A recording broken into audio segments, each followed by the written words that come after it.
council meeting. Amazing video that really highlights all the great work that happened in 2024. And our city staff does an amazing job of offering services and piloting innovative ways to make our city work better. And as I said at the council meeting on Monday, you know, in speaking for myself and for my three other new colleagues on the council, I am just so impressed by our city staff. I don't know if City Administrator Zelms is here. I see city, but just the work that her team does and the just professional,ism and the expertise that they offer us to implement what we as council members want to pursue as policies. And you know, we need to say that 90% of the work that happens here in Rochester is amazing. Our parks, our libraries, our water reclamation plant, RPU, police, fire, I could go on and on. But our job is, as policymakers, is to find, you know, how can we do it better? How can we do it safer? How can we do it more efficiently and more sustainability? So I want to say to those of you who work for the city, or if you're public employees in the school district or the county, that we appreciate all the work you do, and when you hear us pushing it a little bit, that's our jobs. So I want you all to know that. I do want to recognize some of our leaders here today, and we have, I know that the state legislature is starting next week, and we have our Dean of the Rochester Legislative Delegation, Representative Tina Liebling here, and stand up. And when I call your name, stand up, because this is probably the only time this year you're going to get this. So, sitting next to her is our great, my state legislator, Kim Hicks. And then at the end of the table there is Representative Andy Smith. And is Representative Quam here? Okay. And then I do want to recognize my colleagues who are here, and we have Councilmember Norman Wall over here from the 3rd Ward, and Councilmember Patrick Keene from the 1st Ward here, and then my two new colleagues here today, Councilmember Nick Miller from Ward 2, Councilmember Dan Doring from Ward 6. So, and then we have our county representatives here. We have Laurel Podolsky Smith and Brian Mueller and Michelle Rossman. Is she here? Michelle, and then we have Dave Senjum, who we'll be hearing a little bit from Dave later this morning. And then from our school district, we have Kathy Nathan. Kathy, I think I saw here. Karen McLaughlin, school board member Karen McLaughlin over here. And Justin Cook. Is Justin here this morning? And Julie Workman. And then our newest school board member, Stephanie Whitehorn. Stephanie. Let's give her a round of applause. So thank you all for helping us here at the city start the new year. We're also going to be hearing from our partners from the county and the school district as well. So we'll start with the county, school district, and then Mayor, am I? Oh, I'm sorry. Yes. Yes, absolutely. We have Jean Poppy from Senator Smith's office. Jean. And of course, my old friend, Chuck Ackman from Senator Klobuchar's office. Thank you. So we're going to start things off, and I said to both the mayor and Commissioner Senjum, before we got started, I said, the two of you actually could run this whole thing together because, you've been on the city council, on the school board, a state senator, a state representative, and county commissioner. So with that, I am going to introduce our former city council member, former senator, and current county commissioner, Dave. Thank you, Randy. It's good to be here on behalf of the county. This is going to be like a 5-minute dash, so forgive me with respect to moving fast through what I'm going to talk about this morning. But again, thanks for the opportunity. Thanks on behalf of Mark Tyne, who's somewhere in the sun. We don't know, but he will come back. And we've got Laurel Podolsky Smith here, and Brian, also certainly Greg Wright, and Bob Hopkins, who's our new member on the on the county commissioners. And who have I forgotten? Michelle Rossman as well. I think that's it. But we're honored to be here and certainly accept the opportunity to talk to you a little bit about the county and appreciate that opportunity.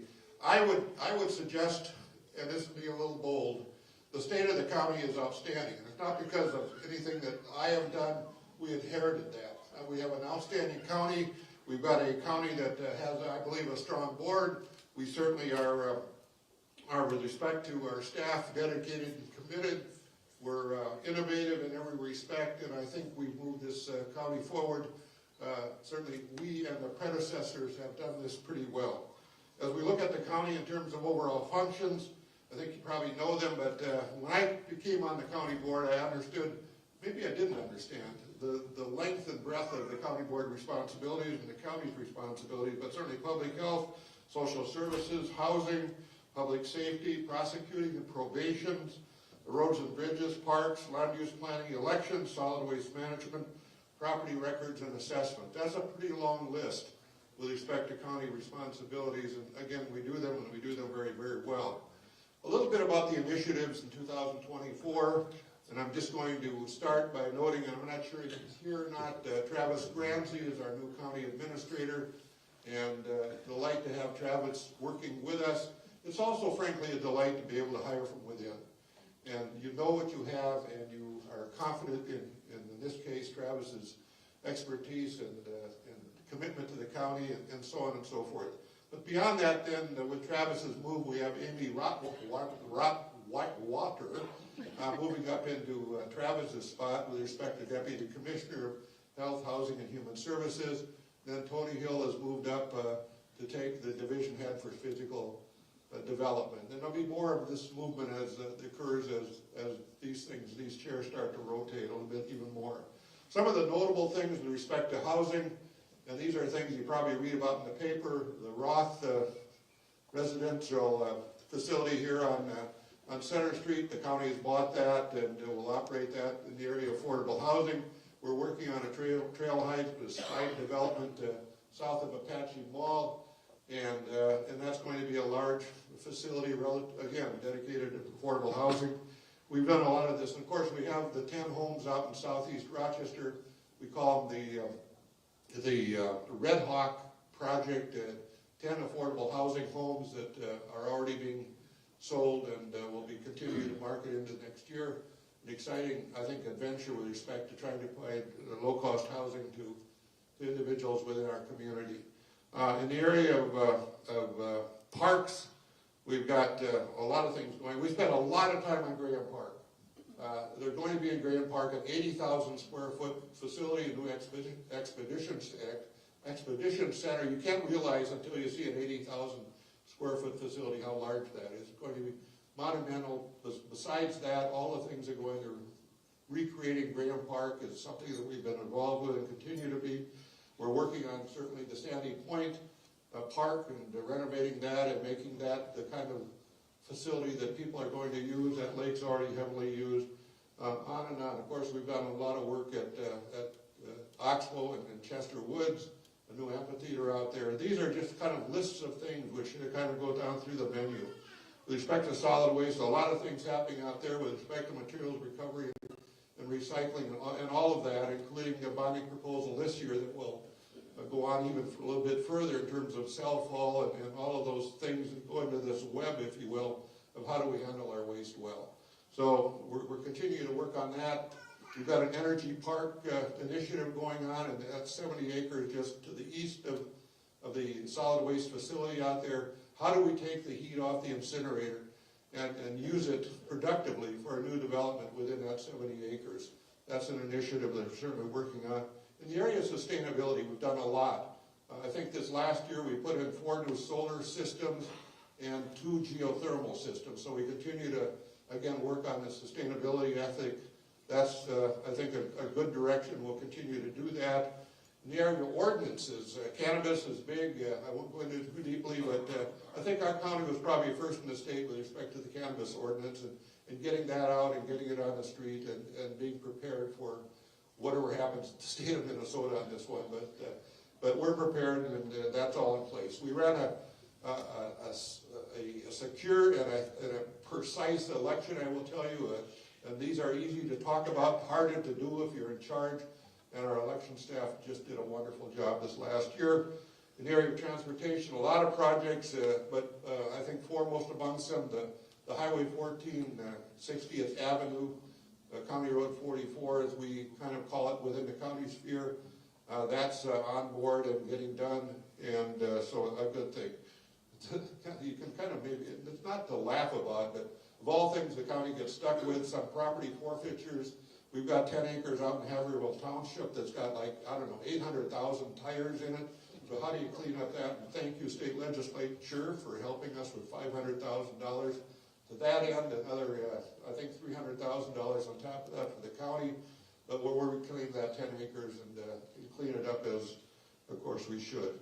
Public safety training facility out south of town near Fleet Farm is new and done and occupied. That's a good thing. Mental health, we spent a lot of initiatives in certainly that area, and very, very rightfully so. We've taken on now a new county mobile crisis center initiative, kind of bringing it home and controlling it ourselves, and that is good. So on and on, I could go on, but the list is long and my time is short. Thank you so much for the opportunity to be here and just share a little bit about what's going on in Olmsted County. Again, I will tell you, we have an outstanding county. We've got an outstanding board that I'm privileged to be a part of, and I appreciate the opportunity this morning, Madam Mayor and Mr. City Council President.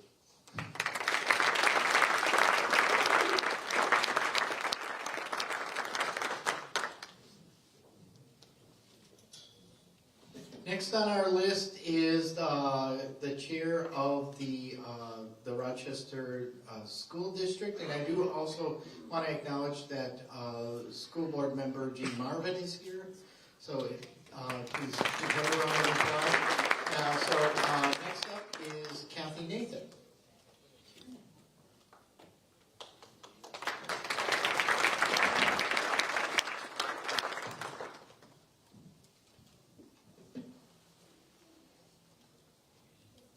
Thank you, Mayor Norton, for the invitation to share an update on our work at Rochester Public Schools. 2025 marks the third and final year of implementing our current strategic plan. To date, implementation has begun on every one of the 15 building blocks of the strategic plan. Together, these building blocks are a reflection of what our community told the district to focus on: to improve academic outcomes, build student and staff wellness, and give our students their best chance for success in learning and life. So for our younger learners, in 2025, we will add 5 additional pre-K classrooms after our renovation of the Pinewood building into an early learning center.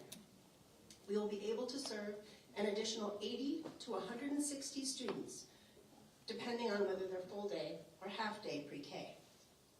We're also addressing the critical childcare needs of our families by adding 437 new school-age childcare, or SAC, spaces, which beats our goal of 350, and eliminating our waiting list from the spring-summer registration. Right now, only 11 students are on the SAC wait list.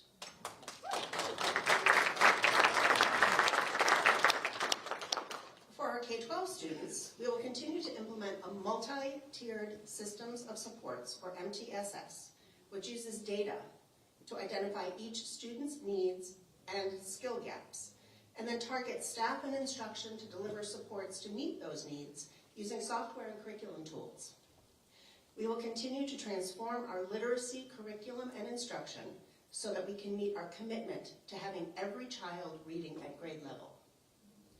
Students and families, guided by our school counselors, are using the Zello software to create a roadmap to post-secondary plans starting in elementary school. Students are developing a portfolio of interests and passions, identifying career paths that match, identifying high school courses to support those interests, and accessing resources on the colleges, trade or vocational training, military service, or employment that launch students on their chosen career path. In 2025, we are also reorganizing how we fund our schools, programs, and supports through the balanced budget model. The current highly centralized model for funding and staffing schools is not producing the student outcomes we want, especially when examining those outcomes by race and other student characteristics. So under the balanced budget model, 80% of the school's funding will still be allocated centrally to maintain class size targets, meet teaching load requirements, and provide essential services for students with disabilities and other special needs. But just over 20% of each school's budget on average will be flexible, available in the balanced budget model for each school's leadership to allocate for services and supports to meet the particular needs of their students and their school communities. Now, integral to those flexible allocation decisions is the evolution of our School Continuous Improvement Process, or SKIP 2.0. The SKIP 2.0 will be a collaborative process involving teams of educators and staff, ensuring that diverse perspectives guide school improvement goal setting, and that the goals set drive the flexible funding decisions. So all of this strategic plan implementation, of course, is happening while our outstanding educators, staff, and administrators continue to work every day to inspire, challenge, and empower each one of our 17,323 students and engage with our parents and caregivers to help them best support their children in our schools. And we are grateful for the financial support that has been provided by Rochester's taxpayers and our community partners. The referendum, which was passed by a tremendous margin in November of 2024, prevented painful budget cuts, but more importantly, provides the financial stability for the RPS budget that allows us to continue the important work of the strategic plan. Now in 2025, we're going to be asking our stakeholders for something else, which is your voices and your feedback to help guide the future of the district. We'll be engaging the community and helping us define the RPS portrait of a graduate. We'll be rethinking our district mission, values, vision, and brand. And in the last half of 2025, we start this process all over again, undertaking an extensive process of data study and community engagement to develop our next 3-year strategic plan. We'll be reaching out in multiple ways and multiple places to capture feedback from the Rochester community regarding each of these items, and we encourage and welcome you all to participate. In all the work we do in 2025, we are committed to ensuring that every dollar entrusted to us is being used efficiently and effectively. We are committed to being transparent and sharing our plans, our progress, our resources, and our outcomes. We continue to be appreciative of the many people in this room who have partnered with us and supported the work to prepare all students for the bright future that can await each and every one of them. We hope you will stay informed and committed, and we thank you for your time today.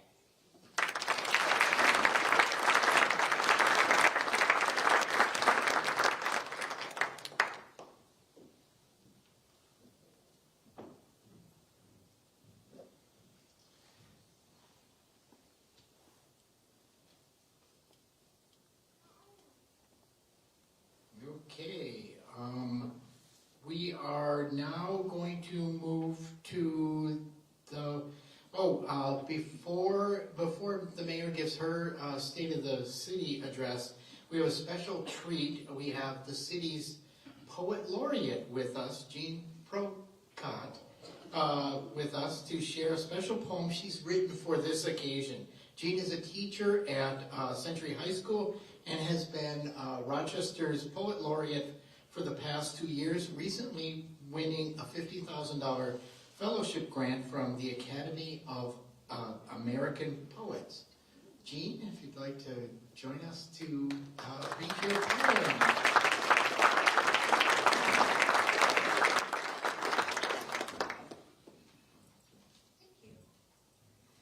Good morning, everyone. I am Jean Procat, and I am happy to report the state of poetry is excellent. As Randy said, I'm a teacher at Century, and this poem is about teaching and also being confused by it, because write what you know. It is called Something Likewise. First, we taste the sweet wood of alphabet blocks, then name their colors. Learn they won't reach the ceiling. Maybe we stacked askew. Maybe a side was chipped. We Godzilla the whole structure. Our teacher helps us count or clean them. 37 years later, out for an evening walk, past Hoover Elementary. Those tiny chairs inside got me thinking of the mind-body problem.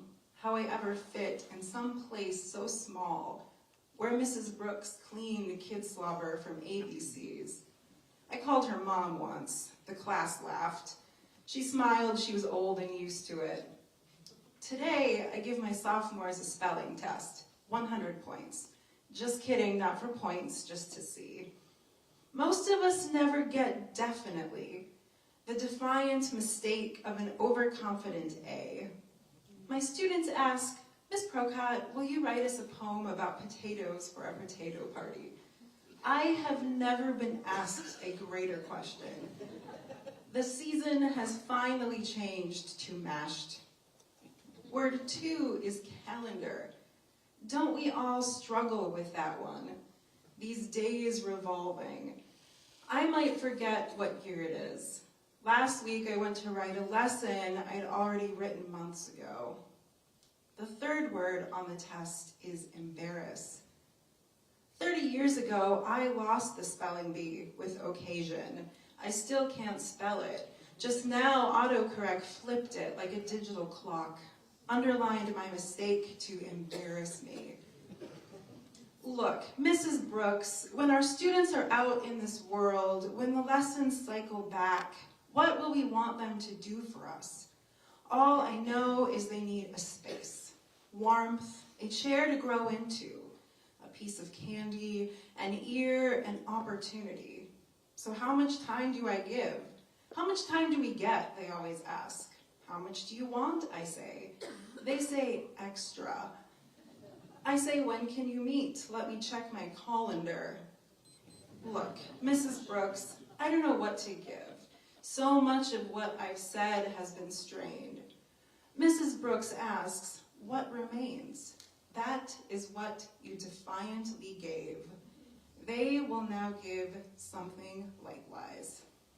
Thank you.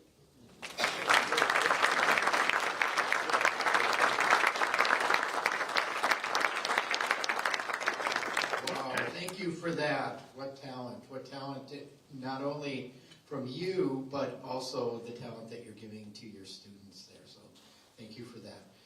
Now we're going to turn to the mayor, but I've got a little story before the mayor gets up here. You know, I mentioned, and I only have a week's worth of stories, so next year you're probably going to hear a lot more from me.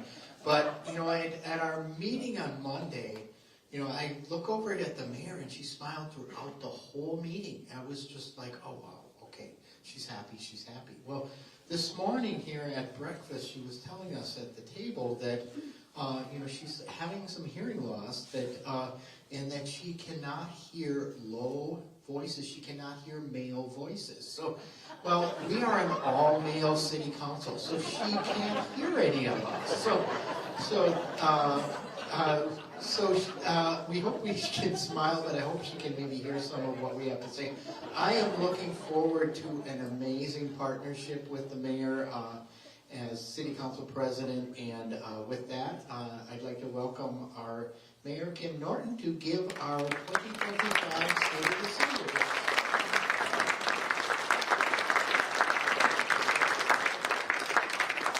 My hearing loss isn't that good.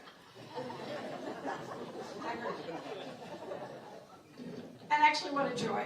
Thank you all for being here today, and really for being a part of our wonderful city. One of the things when I first won election, and I gave my acceptance speech or whatever we did, I talked about it's the people. It's the people in Rochester that make it special and make it great. And we do lots of development. We're going to continue to do lots of development, as you all know. But it really is the people that create the city. And so I'm going to be asking something of the people today. But first I'm just going to say we have entered a new year. Hooray, it's time for a fresh start. This is the second half of the 2020s, the halfway point for DMC, and the halfway mark to 2050. This year marks the beginning of many exciting projects, including the 6th Street Bridge, bus rapid transit, of course, Mayo Clinic's Bold Forward Unbound project to transform healthcare, and it gave us a brand new city council. While it's always difficult to say goodbye to colleagues who have left the council, we are gifted every 2 years with a fresh start. Our 3 remaining incumbents have been joined by a majority of newly elected members who have already been busy learning about our city, getting to know our talented staff, and engaging with constituents. And very soon, we'll begin the work of refreshing our goals and our strategic plans, setting the course for a bright future for our city. The City Council brings a diversity of thought to the table, and it's my hope that we can align on broad goals of good government, preserving our city's rich history, supporting its transformation into an environmentally sustainable and vibrant city. We are also setting the stage to position Rochester as America's city for health, compassionate care, and innovation. We've already had that. We're just up in the ante here, and we're going to do even better. This work can't be done in a vacuum. It is vital that we ensure every person who lives here benefits from our successes. Elected officials are entrusted with setting direction for the city, but we need to keep the door open for broader community input as we serve. We'll be learning about ways to improve public discourse this year through democracy innovations. Several of us have been meeting with the National Civic League, and we look forward to exploring some promising ideas for better public meetings in the coming year. I want to take a moment to recognize and express my deepest gratitude to the employees of the city. Some of you are here today. Thank you for the tireless efforts. You can get it when I leave in the parking garage. I know there's still cars there. Sometimes it's because people are really working on the projects and working hard, and our staff are remarkable. When we switch on our light switch, we forget that when we switch that light switch or turn on our water, it's because RPU is doing its job. When you get up in the morning and get in your car and head out and there's no snow on your street, and yeah, I know they can't get to every street at the same time, so be patient. It's because the staff in Public Works are doing their job, and they're doing it really well. So I want to thank all of our staff, and especially I want to thank our Rochester Police Department, Fire Department, and our first responders, because every day these brave men and women put their lives on the line to keep our communities safe and really put tireless work into ensuring that our city remains a place where people can thrive without fear. From responding to emergencies, to supporting our community through outreach, which they do a lot of, and prevention programs, their commitment to the well-being of every resident is unwavering, whether it's keeping our streets safe, providing critical care, or helping during times of crisis. And when they show up at your home, it's usually at your worst moment. They're always there when we need them most. So on behalf of the entire city, thank you all to our employees for your service and your sacrifice and your dedication. They are making Rochester a safer, healthier place. So when I became mayor 6 years ago, one of my goals was to create a cosmopolitan canopy and create opportunities like that. Spaces where everyone feels welcome and where positive relationships can grow. This was a concept that I learned from Elijah Anderson, a Sterling professor of sociology and African American studies at Yale University. And no, I didn't go to Yale, but I did have the pleasure of meeting Professor Anderson on a panel at Augsburg College's Peace Prize Forum, and some of you probably have attended those over the years. They hold them regularly, and he was on a panel.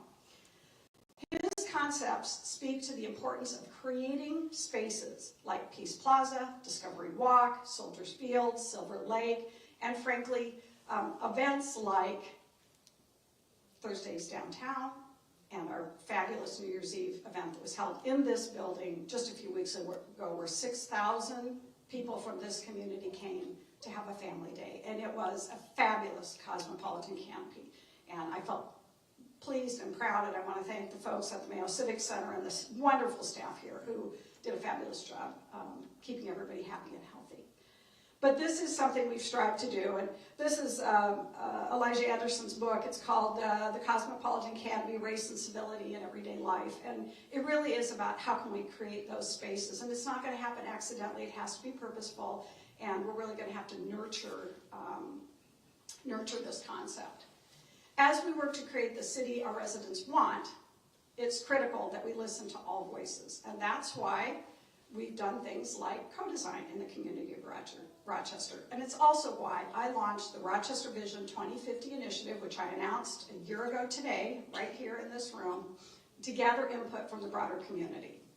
I pulled together an absolutely fabulous group of Rochester residents to be on a steering committee to guide the process, help interpret the data, and a visioning committee who worked to get out into the community and get that information. And there's some of them here today. If you were on either the visioning or steering committee, would you stand, please? Come on, you're here. Aaron, Becky,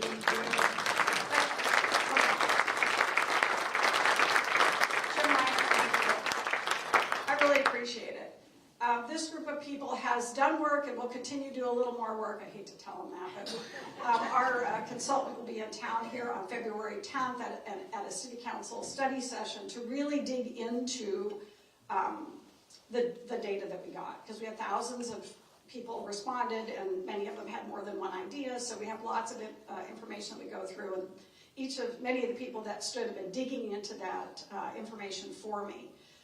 So we're going to put up one of the slides here, and this slide highlights the key area prioritized by our residents, and I want you to take a look at this. So we're not going to dig into the data here. We don't have enough time this morning, but housing and education were by far the top two issues that our community highlighted for us. And we could see it from the very beginning, and it stayed that way no matter what we did. Those were the top concerns, and then it drops down. And it's not that the other things aren't important. You can see that it got all of them got a lot of support. People care about this city and the high quality of life that we have, but education and housing clearly rose to the top.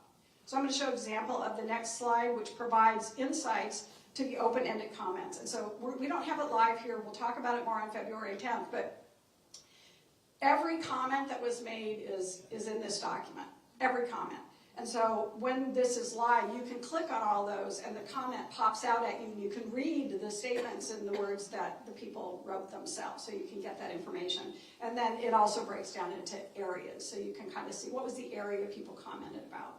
And lastly, we have a slide that provides I want to say right away, those size of those bubbles don't mean anything. And I think we're used to slides where the size of the bubble matters.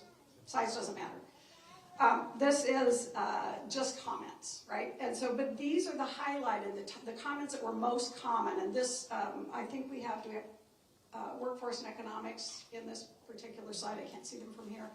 But every one of those areas has a bubble slide like this. It tells you what were the things that rose to the top. And our steering committee is going to talk about this a little bit more, and then the city council will talk about it. We hope to pull those things out to say these were the things in each area, these are the priorities that our residents highlighted. And there's definitely some work, and I was just going to share that, and I won't embarrass the person and tell them because I've marked all over it. But each of the steering committee members has taken one of those areas that you saw and dug into it and really looked at it, and has provided some written documentation. And I'll just give you an example on education. The most supported answers were that children and youth, youth and child care was the #1 thing in that area of education and children. community events, and you'll see that again and again in several different areas where people want more events in Rochester, followed by, of course, funding for education, which we got this year.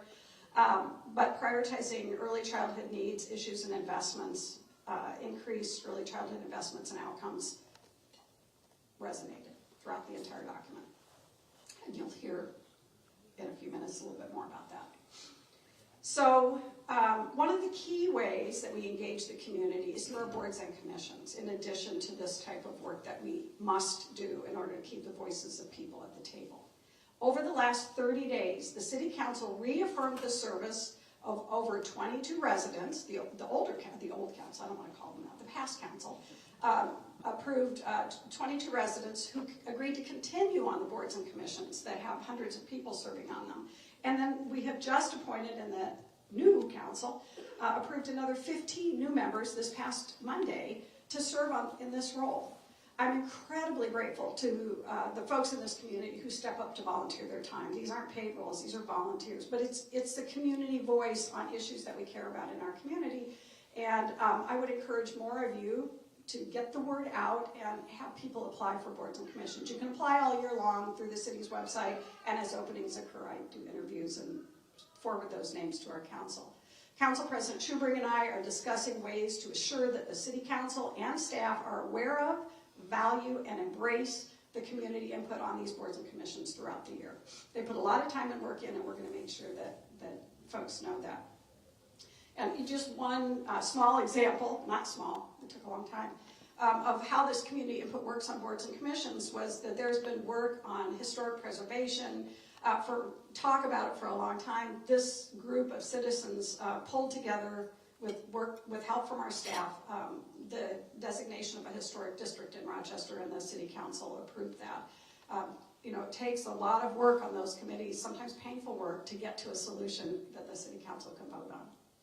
Another exciting initiative is the upcoming statue that's going to be put up in Central Park, hopefully before the end of this year, of Amelia Hatfield Witherstein, the first woman elected to any office in the city of Rochester, and the first woman to serve on a jury in Olmsted County in the early 1900s. It's been really fun working with a group of residents, digging through all the wonderful women, because this was kind of the focus of Statues for Equality. And this particular artist that stepped forward has done a lot of research and found that there are only 5% of the world's statues are of women. And we know women have contributed to the world in many ways over the years. So we are going to honor one. And for those of you, well, you'll learn more about her in the time ahead, but for some of you that don't know, the Witherstein family changed their name to Withers a number of years ago, and the family of Amelia Hatfield Witherstein still lives in our community and has been deeply involved over the years. So we're really excited to not only have found a wonderful the first elected woman, but also someone who still has family here. So that's pretty exciting. And we want to thank the community members for the donations that are helping make this a reality.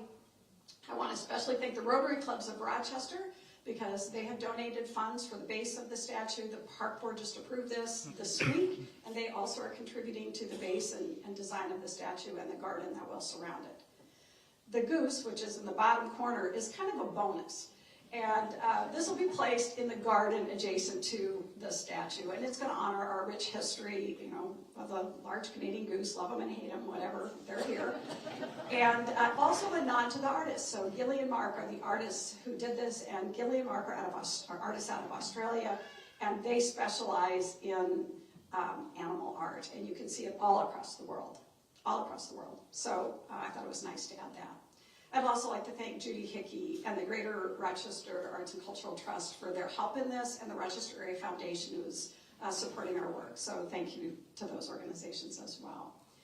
And there are still opportunities to donate. So we have the casting and delivery need to be done, and it's not inexpensive to get art from Australia. So we will be doing a fundraising campaign this next year to raise the second half of the funds that we need. So very excited. If all goes well, it'll be in Central Park by this time next year. We are committed to supporting local businesses, employees, and entrepreneurs through grants and initiatives like the Bloomberg Global Mayor's Challenge, and multiple opportunities with the National League of Cities, including the Inclusive Entrepreneurship Program. These efforts, along with our partnerships with organizations like Collider and Ready, RDA, DMC, it goes on and on, help diversify our workforce and strengthen our business environment here in Rochester. Our long-standing financial support of these many groups, as well as the use of state and federal funding through our Community Development Department, are ways the city plays a role in supporting businesses, nonprofits, and individuals in this community. It's not our main job, but we are there and we support our community in ways we can. Destination Medical Center and our downtown business partnerships have sought to strengthen our business environment, which is ever-changing post-pandemic, and frankly, technology and AI are also impacting businesses, as well as our own purchasing patterns as individuals. So despite this new environment that our businesses face, Rochester showed remarkable nation-leading employment growth this past year. And if you weren't aware of that, we led the state and we were one of the top cities in the nation in business growth and employee growth. And that's something to be very proud of. And it's expected to continue. So I've asked Amanda Leitner with Collider to come up and just share a few thoughts about the work we've collaborated on through one of our National League of Cities grants. You want to come up and just give a few comments, please?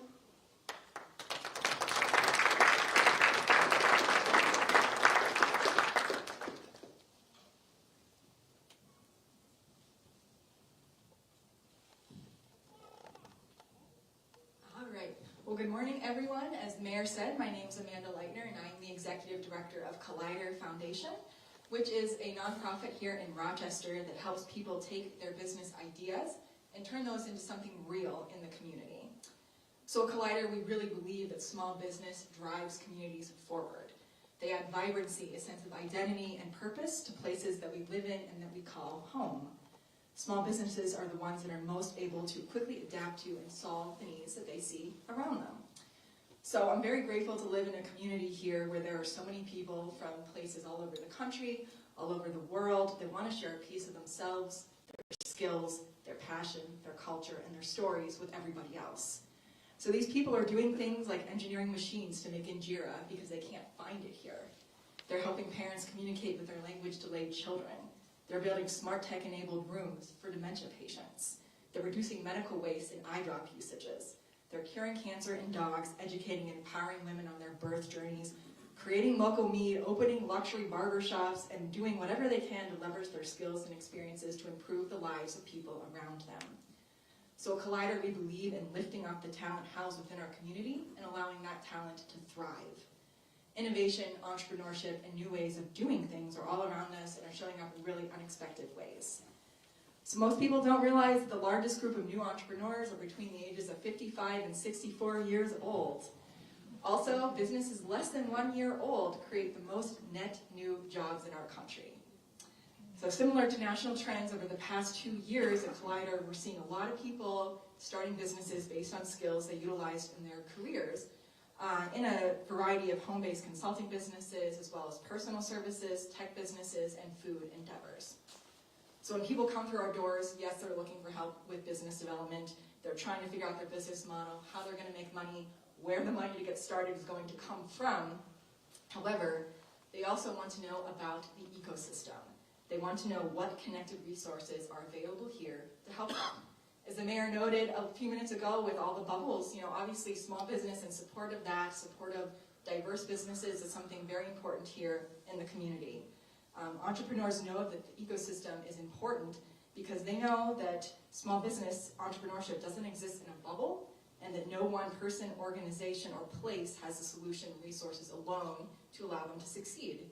Instead, it takes each of us as individuals, as people, to play our role and determine how and if that ecosystem is going to be successful to allow innovation to thrive.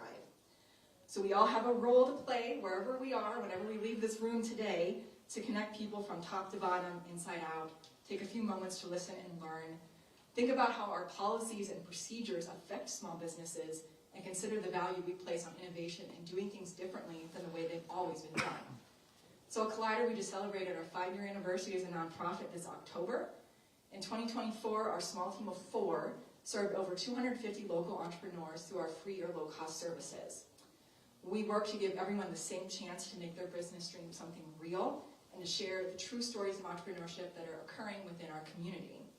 So we're a data-driven team that sets goals with intention based on community need.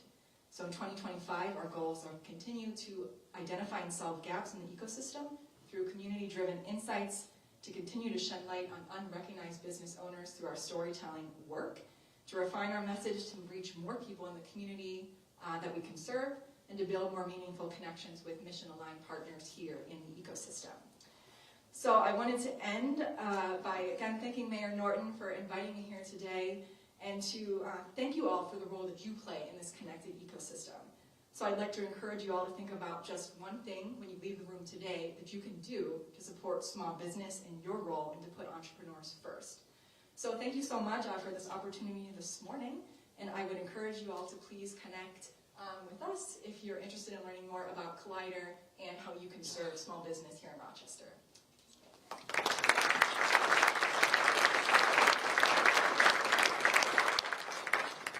So I will just say it's been an honor to be able to support Collider through a grant through the National League of Cities, as well as some funds from the mayor's office as we collaborated on trying to make sure that everyone in this community has access to the services they provide. You can't really have a healthy future as a city or even a thriving business sector without healthy, well-cared for children and well-educated youth. The passage of the Rochester Public School referendum was a gift from our residents to the future of this city.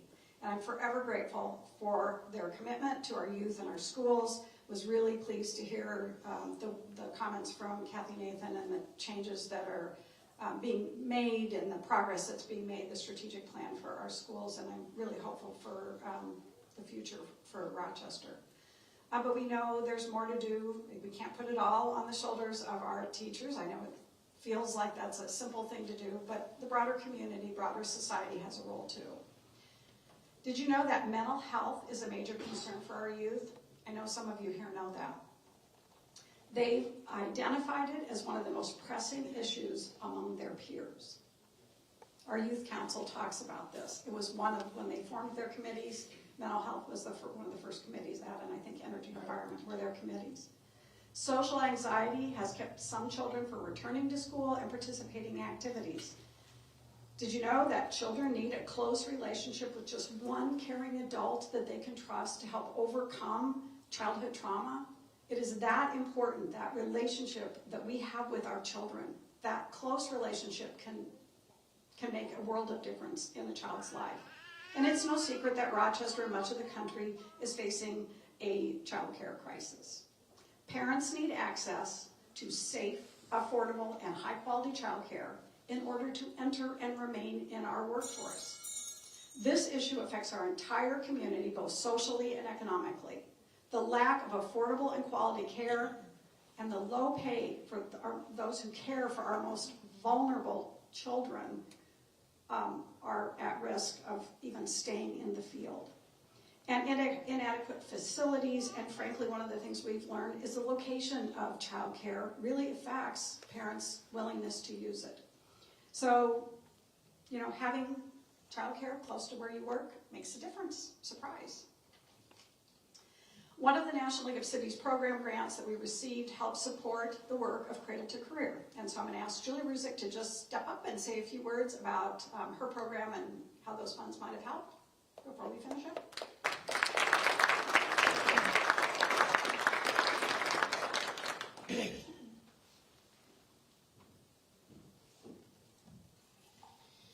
Good morning. I'm getting over a little cold. I don't normally sound like this. I apologize. I'm also really glad that one of our youngest Rochesterites is in the audience today. So wherever you are, you're making me feel very comfortable. It is an honor to stand here today and celebrate the intentional focus and work being done to improve educational outcomes for our children and youth, and to dream with you in the work yet to come. My name is Julie Ruzick. I have the profound honor of leading the Cradle to Career initiative in our community. Cradle to Career is a community-wide initiative that works to improve educational outcomes for all children and youth by transforming the way that partners work together. And we are transforming the way that partners work together. From collaborating to address our child care crisis, to offering free professional development and an opportunity for partners to connect at our annual Education Summit, to supporting youth and families in completing FAFSA and scholarship applications, to creating an accessible early childhood resource hub on our website. We are seeing the power of what happens when we come together to support our kids. But as much as we have achieved, we know that there is still more work to do. Across Rochester, schools, community organizations, businesses, local leaders, and many other caring adults are working hard to ensure that every child has the opportunity to succeed. We are so grateful to the countless organizations and individuals that have joined our work groups, leadership table, parent council, and committees. Thank you specifically to the City of Rochester, Mayor Norton specifically, for including Cradle to Career and our partners in the National League of Cities Early Childhood Child Care Grant. Through this opportunity, we were able to research child care needs in our community, utilize the community co-design model to center the voices of those highly impacted by the child care crisis, and begin to craft and measure strategies and pilots to address child care access in our community. None of this work happens in isolation. It takes all of us, educators, businesses, parents, nonprofits, and community members, working hand in hand to create a thriving ecosystem of support. 2025 is a time for collaboration, for strengthening connections between our schools, families, communities, and local institutions. By ensuring that children have access to high-quality childcare, comprehensive mental health services, pathways to post-secondary opportunities, and more, we are laying the groundwork for success that will carry our community forward for generations to come. Now we need more of you to join us. If you're an educator, consider how you can partner with local organizations to bring new resources into your classroom. If you're a business owner, think about how you can offer mentorship or internship opportunities to help students gain real-world experience. If you're a community member, ask yourself, how can you support programs that help kids build confidence and resilience? Or how can you advocate for policies that prioritize education and well-being? Education is the most powerful tool we can give the next generation. It is the key to breaking cycles of poverty, unlocking potential, and building stronger, more vibrant communities. In this year about youth, I encourage you to prioritize children and youth in our community. If you're interested in learning more or brainstorming what this could look like, contact us. We'd be happy to talk to you. Thank you and Happy New Year.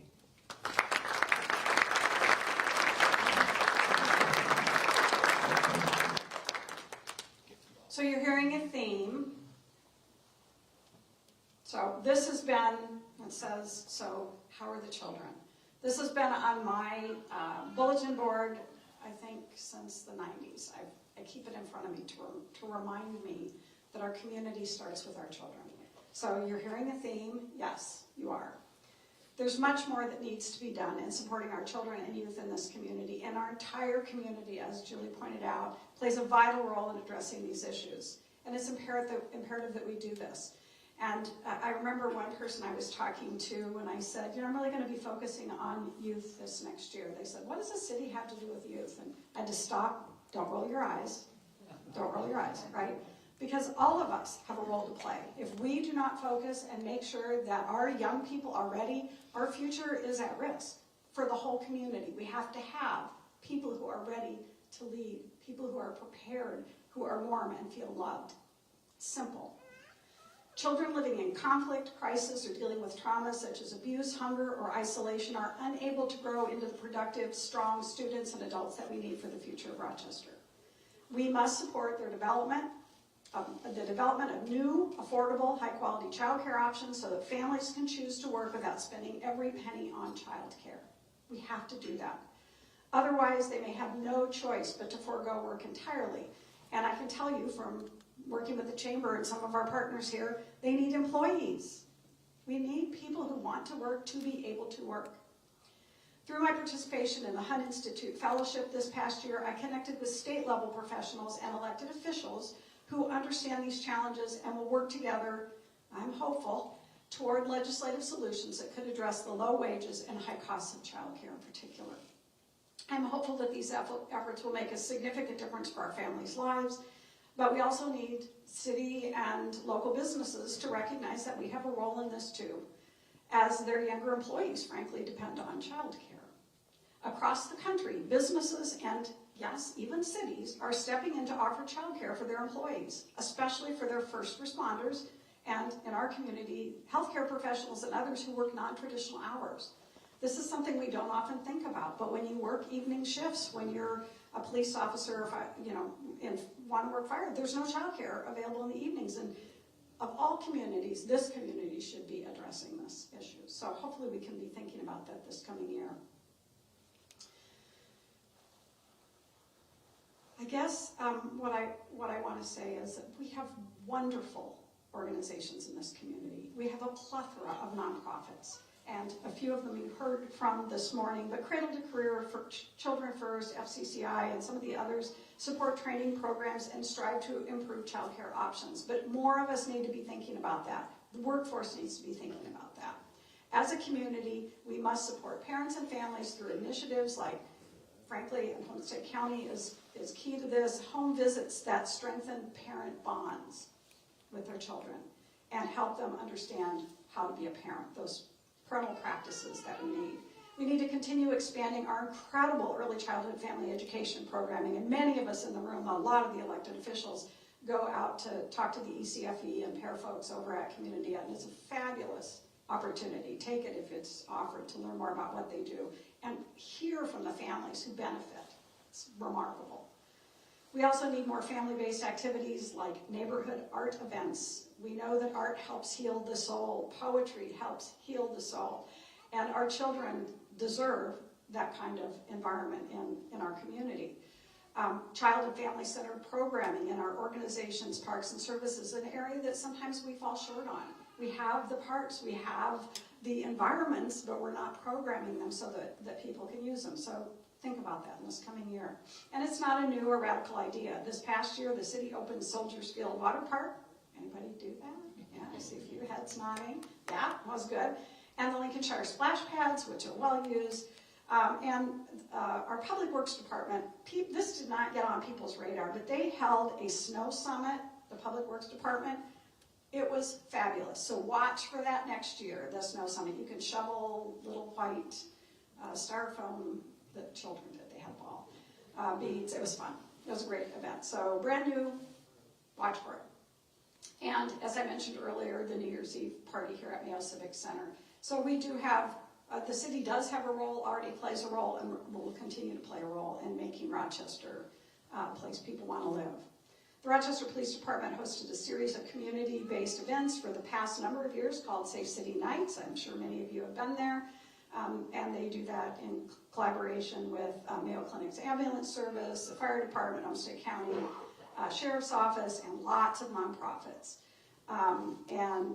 So I want to thank also Homestead County for co-sponsoring a youth council with the city, and so we do have that continuing as well. That's been a great partnership, and both our families and our youth, as you will see, and the city council will hear soon, it's what's being asked for by the people who live in this community. We're going to create that child and family friendly community that's key to a high quality of life. So, as you've heard, every good speech is supposed to have a call for action. Even bad speeches are supposed to have a call for action. And so I'm asking each and every organization and business to join me in making 2025 a year about youth. So Michonne has developed it. Yay. You're about youth, right? Come on, can I have something so you can remember it? And so I'm asking all of you here to support our efforts and community efforts to do everything we can for our children. Whether it's at home, a place of worship, in your community group or work, whether it's simple or complex, it can be an activity, supporting a scholarship, hosting a club or neighborhood gathering, or frankly, even just spending time reading to a child. Could be your grandchild. Do it, have fun. So let's make this a year where we can all come together as a community, show our support for our youth, and make sure they know that they're our future and that we're there to support them every step of the way. So again, I don't know if Michonne has a slide for this one, but it always feels weird to ask people, but donate, join. I just took the opportunity to watch Join or Die, which is put together by Putnam, who wrote Bowling Alone. And our organizations have been, membership and joining clubs and organizations has been falling off for decades. It is what the foundation of the United States democracy is founded on. Last year I put the quote up for that. So we have to continue to join. We have to continue to give in our community. And again, that can be wherever you want. Just join. I don't want you to die. Hello. I'm also going to say, we do have a mayor's newsletter. One of the things we found as I'm wrapping up here, really difficult this past year, is how do you communicate with people, and all of us deal with this, every organization. How do you get the word out about what you're doing? So we're going to do a newsletter. You can sign up for it on the, and I know I got a million newsletters too. We'll keep them very short, and I won't fill your box with them. But find ways to communicate about the things that are happening. And particularly I'm asking is we all, please, do child-centered activities this year. Let me know what they are, and we will put them on a calendar.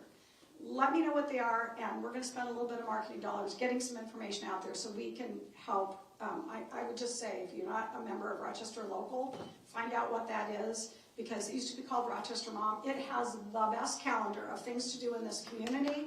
Yes, they deserve a hand for what they're doing for us. And so we're going to help put the information that all of you are doing out on that website. So in closing, I just want to say, I'm entering 2025 with a lot of excitement. I'm happy. I'm thrilled to be working with, even though I can't hear them, the city council. Really excited with what's happening and really the energy behind what 2025 is going to bring. I'm really looking forward to their strategic planning. Hopefully they've heard a few things here that they can put in that. But there's a lot of work that lies ahead, and it's going to be done by all of us, not just the council, right? They're going to make some policy decisions, but it takes all of you to make them work, and we have a fabulous community. So again, this is a question I'm asking: how are our children? Take a handout on the table. It's kind of odd. I was reading and I thought, oh, this sounds, they're under there. This sounds exactly like something I would write, and then I realized I'd written it. So it was for our early childhood work that we did, and they asked me to summarize the work, and they gave me 3 questions, and I answered them. So grab one of those and you can read it. Maybe it'll give you some ideas. But the Year About Youth is about our future. So thanks for joining me here today. Do you want to make any parting comments? Chair Schubring? Okay, we ran a little bit over, but not too bad. 10 minutes. I was trying to keep it to 8:30. I talk fast. I'm just really happy that you came. This is what it's all about. It's all about you. We have folks. We didn't invite we have the president of RCTC here. We have the chancellor from University of Minnesota Rochester here. Our fabulous educational institutions. So hopefully you are heartened by the fact that we're going to support our youth, because you guys are the ones that have them at that career part, the cradle to career. They've got the career end of it. So thank you for being here. I have heard a lot of energy in the socialization. You can continue to do that for a few minutes. That's great. Have a wonderful 2025.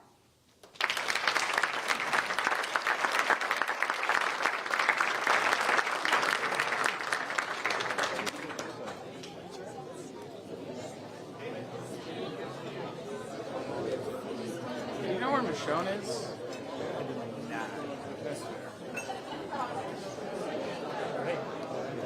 I got here.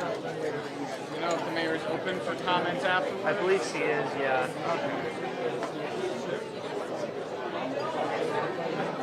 Ryder, how are you?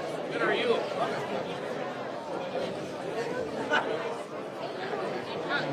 Good to see you too.